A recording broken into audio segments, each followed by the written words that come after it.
واجب الاحترام سامعین و حاضرین حضرات، ارشاد باری تعالی ہے بس اب تم نماز صحیح صحیح ادا کیا کرو اور زکوٰۃ دیا کرو اور تابعداری کیا کرو اللہ اور اس کے رسول کی، اور اللہ تعالیٰ خوب جانتا ہے جو تم کرتے رہتے ہو۔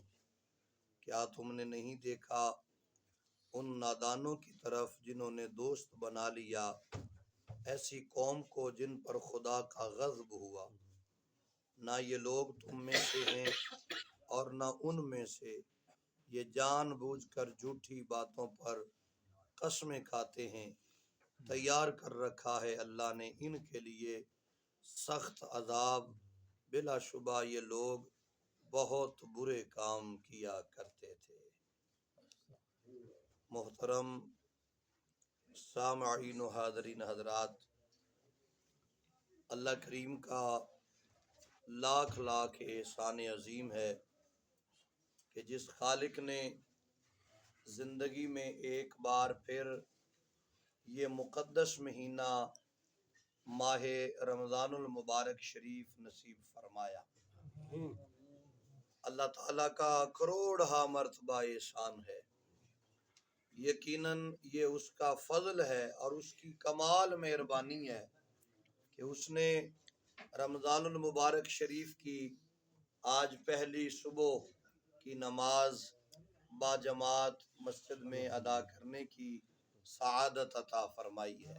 آمین۔ اور آج کا جو درس قرآن ہے اس کا آغاز بھی نماز سے ہو رہا ہے۔ یہ بھی ایک اتفاق ہے۔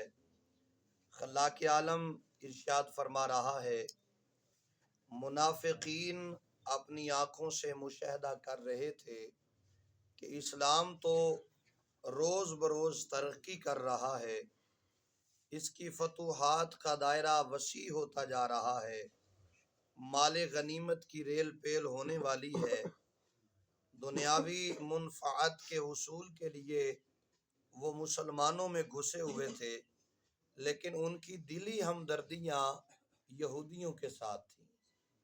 جو حضور کے ظاہری زمانے میں منافق تھے ان کی حالت یہ تھی کہ وہ بظاہر دنیاوی فائدے کے لیے مسلمانوں کے اندر گھسے ہوئے تھے، لیکن جو دلی ہمدردی تھی ان کی وہ یہودیوں کے ساتھ تھی، وہ ادھر تھے، بظاہر مسلمانوں کے ساتھ تھے۔ اللہ تبارک و تعالی ارشاد فرما رہا ہے کہ وہ انہیں اپنا دوست سمجھتے تھے۔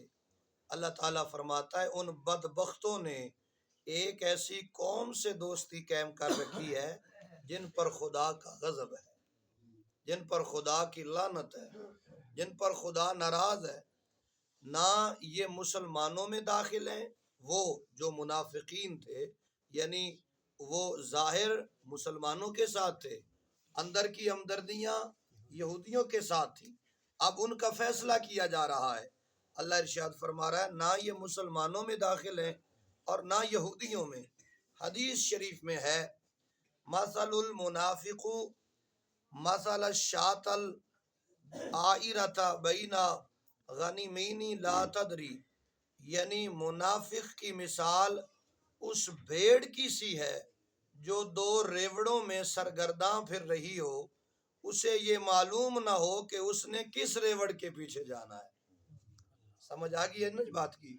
دو ریوڑ ہیں چل رہے ہیں اور ایک بھیڑ ہے جو ان دونوں ریوڑوں کے درمیان میں ہے، اور مثال دے کر سمجھایا کہ جو منافق ہیں ان کی مثال اس بھیڑ کی سی ہے کہ وہ دونوں ریوڑوں کے درمیان میں چل رہی ہے، اسے اس بات کا علم ہی نہیں ہے کہ میں نے جو دائیں جانب ریوڑ ہے اس میں شامل ہونا ہے یا جو بائیں جانب ریوڑ ہے میں نے اس میں شامل ہونا ہے۔ اور نبی پاک علیہ الصلوۃ والسلام نے ارشاد فرمایا، آپ ایک روز حجرہ شریف میں تشریف فرما تھے، چند صحابہ بھی حاضر تھے، حضور نے ارشاد فرمایا یدخل علیکم رجل قلبہ قلب جبار وینظر بعین شیطان، ابھی تمہارے پاس ایک آدمی آئے گا جس کا دل بڑا سخت ہے اور جو شیطان کی آنکھوں سے دیکھتا ہے۔ یہ حضور کی حدیث پاک ہے نبی پاک علیہ الصلوۃ والسلام نے ارشاد فرمایا کہ وہ شیطان کی آنکھوں سے دیکھتا ہے۔ چنانچہ عبداللہ ابن نبتل جھٹ آ گیا جس کی آنکھیں نیلی، قد چھوٹا، داڑھی پتلی تھی۔ حضور نے فرمایا تو اور تیرے ساتھی کیوں گالیاں دیتے رہتے ہیں؟ اس نے قسم کھائی کہ اس نے کبھی گالی نہیں دی۔ اس کے ساتھ ساتھی آئے، انہوں نے بھی قسمیں کھائیں، حالانکہ وہ جانتے تھے کہ وہ جھوٹی قسمیں کھا رہے ہیں۔ اب گالیاں دینا کن کا کام ہے جی؟ قرآن کی اور حدیث کی اس روح سے اگر دیکھا جائے تو جو حضور نبی پاک علیہ الصلوۃ والسلام کے ظاہری زمانے میں منافق تھے وہ گالیاں بھی دیتے تھے، یہودی جو تھے وہ گالیاں بکتے تھے، اور گالیاں دینا مسلمانوں کا کام نہیں ہے۔ مسلمان کو زیب نہیں دیتا کہ وہ کسی مسلمان کو گالی دے، اور قرآن کریم فرقان حمید میں صاف اور واضح الفاظ میں ارشاد فرمایا جا رہا ہے کہ یہ جو تم جھوٹی قسمیں کھا رہے ہو اب تمہارے لیے تیار کر لیا گیا ہے سخت عذاب جو تمہیں دیا جائے گا، سخت عذاب ہے اس کے لیے جو گالیاں بکتے ہیں۔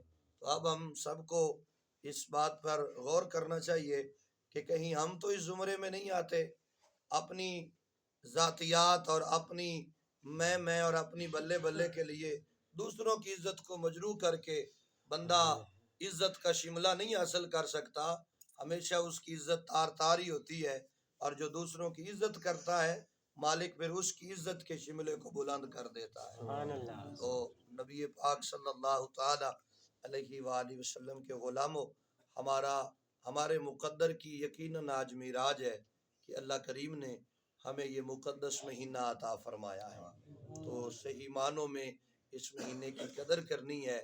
اگر کوئی غیر بھی اس مہینے کی قدر کرتا ہے تو ثمر اسے بھی مل جاتا ہے، پھل اسے بھی مل جاتا ہے۔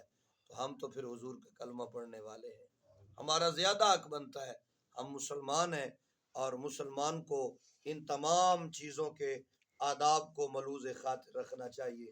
ہمیں دیکھ کر کوئی غیر یہ نہ کہے کہ اگر یہ مسلمان ہے تو پھر ہم غیر مسلم ہی اچھے ہیں، یہ نہ ہو، بلکہ وہ حسرت پیدا اس کے دل میں ہو جائے آپ کو دیکھ کر کہ واقعی یار مسلمان بڑے اعلیٰ درجے پر فیض ہیں اور اللہ کی ان پر نگاہ رحمت و شفقت ہے۔